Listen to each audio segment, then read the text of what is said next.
जय हिंद दोस्तों। कंगलों की ठुकाई का समय आ चुका है। नई सरकार वेस्ट बंगाल में जो आई है, उन्होंने पावर में आते ही सेंट्रल गवर्नमेंट को 7 नेशनल हाईवे के स्ट्रेचेस ट्रांसफर कर दिए हैं। ये हमारी बीएसएफ, इंडियन आर्मी और इंडियन एयरफोर्स के लिए बहुत बड़ा मिलिट्री लॉजिस्टिकल अचीवमेंट है, क्योंकि ये जो हाईवेज अब national highways authority of India के अंदर आएंगे और इंडियन मिलिट्री को अब स्टेट गवर्नमेंट के ब्यूरोक्रेसी से जूझने की कोई जरूरत नहीं है फॉरवर्ड डिप्लॉयमेंट्स के लिए या इन हाईवे के अपग्रेडेशन के लिए या कोई भी एक्टिविटी इन हाईवेज को यूज करके अगर करना होगा। और ये तो एक चीज है, इसके साथ साथ 120 एकड़ जमीन भी सिलीगुड़ी कॉरिडोर के पास हैंड ओवर की गई है स्टेट गवर्नमेंट के द्वारा सेंट्रल गवर्नमेंट को। मतलब बीएसएफ और इंडियन आर्मी को अब फॉरवर्ड डिप्लॉयमेंट्स करनी है तो उनको, जैसा मैंने कहा, स्टेट गवर्नमेंट से कोई ब्यूरोक्रेसी से जुड़ना नहीं पड़ेगा। लेकिन इसके अलावा 4 से 5 और चीजें भी हुई हैं जो हमें यह दिखाता है कि सिलीगुड़ी कॉरिडोर को वाइडन करने के लिए इस समय क्या जोरों शोरों में तैयारी चल रही है। और चाइना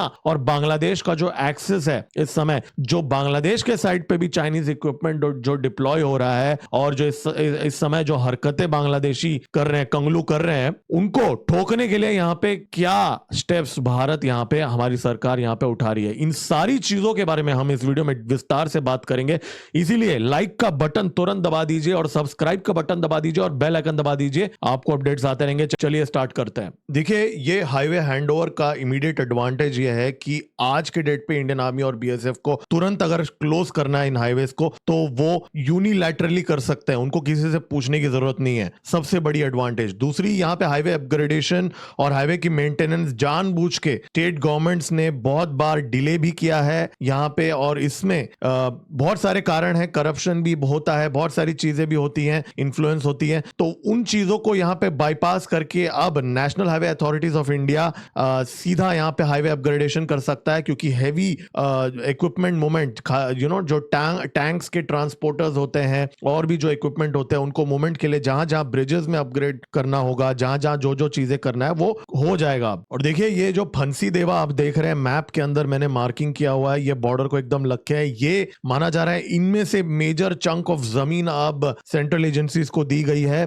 और ये यही नहीं, खारी बारी ब्लॉक्स भी यहाँ पे हैं, वहां पे भी बहुत सारा जमीन सेंट्रल एजेंसीज को दी गई है। और ये सारे बॉर्डर एरियाज हैं, मतलब फॉरवर्ड डिप्लॉयमेंट अगर तुरंत करना हो तो इसमें अब आसानी हो जाएगी। और ये जो 7 हाईवे के स्ट्रेचेस में से एक सबसे बड़ा स्ट्रेच ये है कि जंगीपुर से लेके ये जो आप देख रहे हैं बांग्लादेश का जो बॉर्डर घोजादंगा के पास, तो ये जंगीपुर से घोजादंगा पूरा पैरेलल चलता है। यहाँ पे हमारे ईस्टर्न कमांड अब पूरा इसका एक्सेस यूज करेगा बिना स्टेट गवर्नमेंट के इंटरफेरेंस के। और ये देखिए, ये पूरा बांग्लादेश का बॉर्डर है। और ये बिहार बंगाल बॉर्डर से लेके गजोले जो मालडा के पास आता है, ये पूरा स्ट्रेच, बिहार बंगाल बॉर्डर से फराका तक ये पूरा भी स्ट्रेच। और कॉरिडोर पास करने के बाद सेवोके से लेके सिक्किम के बॉर्डर तक, ये वाला जो मैप में आप देख रहे हैं, ये स्ट्रेच भी हासीमारा से लेके जयगांव तक। और ये तो बहुत ही क्रिटिकल स्ट्रेच है, बारादीघी से लेके छंगराबंदा तक। ये देखिए, ये तो सीधा यहाँ पे जो बांग्लादेश का एक्चुअल जो चिकन स्नेक के पास जो एकदम सेंसिटिव पॉइंट है, वहां तक जाता है ये वाला स्ट्रेच। तो आप सोचिए, ये पूरे जो स्ट्रेचेस थे पहले वेस्ट बंगाल के स्टेट गवर्नमेंट के कंट्रोल में था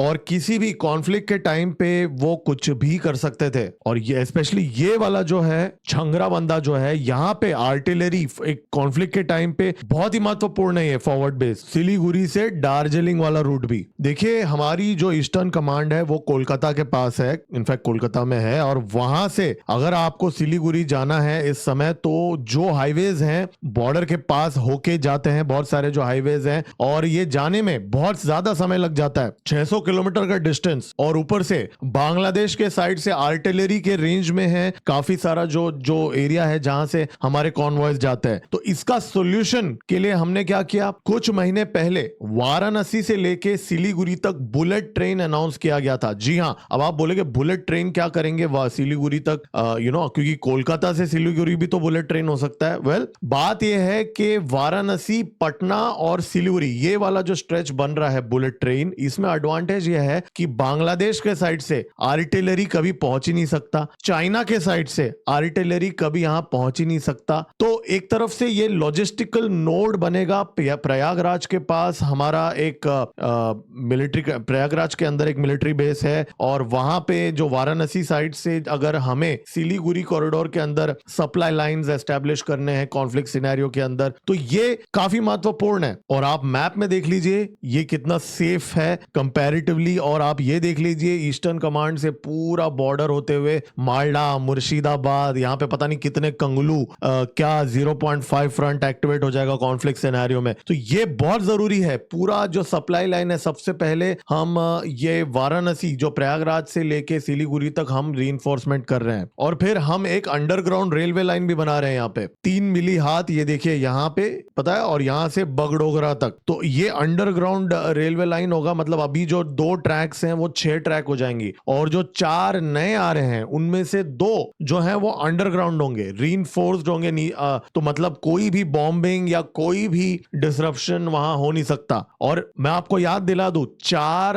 गैरिसन्स बनाए हैं इंडियन आर्मी ने। अब एक तो है ये किशनगंज, दूसरा है चोपड़ा, और फिर तीसरा है यहाँ पे धुबरी। ये देखिए ये असम के साइड में धुबरी, और धुबरी के एकदम सामने है लाल मुनीरत, जहां पे उन्होंने अभी रनवे अपग्रेड किया है, जो हमारे आरटी के रेंज में है, चाइनीज इक्विपमेंट लगा हुआ है, ये वो वाला लाल मुनीरत। तो एनीवेज, और चौथा वाला जो है त्रिपुरा में हम अब एस्टेब्लिश कर रहे हैं। तो बांग्लादेश को यहाँ पे पूरी तरीके से सर्कल किया जा रहा है इस समय। और इतना ही नहीं, इंडियन नेवी भी यहाँ पे हैवी एक्टिविटी कर रही है, जो हाल्दिया के अंदर एक नया बेस बना रहे हैं हम लोग। ये देखिए ये हाल्दिया है मैप में, और ये कोलकाता से 100 किलोमीटर दूर है। यहां से फास्ट इंटरसेप्टर बोट्स सीधा यहाँ पे बांग्लादेश के साइड से आ सकती है। तो नेवी और आर्मी और एयरफोर्स तीनों यहाँ पे अपग्रेडेशंस कर रहे हैं अपने अपने लोकेशंस का, अपने लॉजिस्टिकल सप्लाई चेन का। और जैसे ही वेस्ट बंगाल के अंदर नई सरकार आ गई, बांग्लादेश के अंदर हड़कंप मच गई, और वो लोग जो इस समय रास्ते पे चल रहे हैं, जो खुलेआम प्रोवोक कर रहे हैं और ये बातें कर रहे हैं कि जी हम डरते नहीं हैं फेंसिंग से, मतलब इनडायरेक्टली गए गुजरे लोगों को, बांग्लादेशियों को, इलीगल्स को भेजने का पूरा जो प्लान इस समय बांग्लादेश बना रहा है, और अपने ही जो इलीगल लोगों को वापस लेने से जो मना कर रहा है, इसको तोड़ने के लिए वेस्ट बंगाल की सरकार ने तो अपना निर्णय ले लिया है 45 डेज के अंदर फेंसिंग का। लेकिन हेमंत बिश्व शर्मा जी असम से इलीगल बांग्लादेशियों को पकड़ पकड़ के पुश इन करने का कैमरा के सामने ये बात बोल चुके हैं। तो बांग्लादेश के लिए यहाँ पे 2 फ्रंट्स खुल चुके हैं, एक तो वेस्ट बंगाल का साइड, दूसरा असम का side, from a deportation perspective. और जो बांग्लादेश भारत के सामने कंडीशंस रख रहा है गंगा के ट्रीटी को लेके, और इस समय जो प्रोवोकेटिव स्टेटमेंट्स आ रहे हैं कि भारत के ऊपर कब्जा कर लेंगे, ऐसी ऐसी जो बातें कर रहे हैं, इनको उनकी औकात दिखानी पड़ेगी। और देखिए बात यहाँ पे यह है कि भारत को अपने स्ट्रेटेजिक इंटरेस्ट को सिक्योर करना है चाइना के खिलाफ। सिलीगुड़ी कॉरिडोर को अगर वाइडन करना है तो ये सारे स्टेप्स हमें लेने ही थे। पहली बात तो लॉजिस्टिकल सपोर्ट हमें एनहांस करना था, हमें वहां पे एक्शन लेने के लिए स्टेट गवर्नमेंट का सपोर्ट चाहिए था। अब स्टेट गवर्नमेंट और सेंट्रल गवर्नमेंट साथ में काम कर रही है। हमारे मिलिट्री के लिए भी जो भी ऑब्स्टेकल्स थे उसको रिमूव किया जा रहा है, और वहां पे इस समय स्ट्रेंथन किया जा रहा है। तो बांग्लादेश इस समय चाइना का नाम लेके भारत के सामने बहुत ज्यादा जो हेकड़ी दिखा रहा है आजकल, और तीस्ता प्रोजेक्ट के अंदर चाइना को इन्वॉल्व कर रहा है, भारत के सामने शर्तें रख रहा है। उनको एक सही समय पे हमारे भारत के नेशनल इंटरेस्ट के हित सबक सिखाने का पूरा तैयारी यहाँ पे किया जा रहा है। तो दोस्तों लाइक का बटन दबा दीजिए और सब्सक्राइब का बटन दबा दीजिए और बेल आइकन दबा दीजिए, आपको अपडेट्स आते रहेंगे। मिलते हैं तुरंत अगले वीडियो में, क्योंकि कुछ और डेवलपमेंट्स भी यहाँ पे हुई है। मेरा नाम है गिरीश और आप देख रहे हैं एमजीओ पॉलिटिक्स। जय हिंद, भारत माता की जय।